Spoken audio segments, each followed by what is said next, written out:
atanitabura mawazo wangu nemhoshma zangu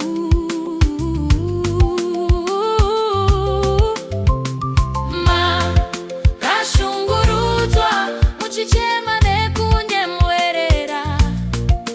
asiruro rwenyu rukuru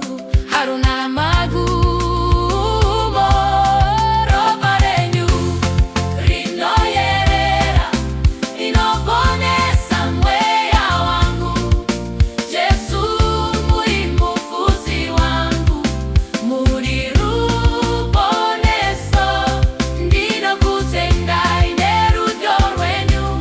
rukuru kufura zvose pakufa kwenyu ndakawana upenyu busha ndakaona nyatsi nemarwadzo enyu ndakaona simba rerudo rwenyu runotapira munotakura mutoro yedu yose zvivi zvesese pakufa kwenyu tariro yedu yakazatiswa ropa renyu rinoyerera rinoponesa mweya wangu Jesu muri mufudzi wangu muri ruponeso ndinokutendai norudo rwenyu rukuru kupfuura zvose pakufa kwenyu ndakawana upenyu hutsva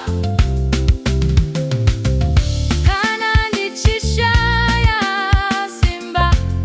ndinofunga nezvenyu kufa kwenyu kwakanichengeta wandipa rugare inoramba ndichikurumbidza Jesu wangu nokusingaperi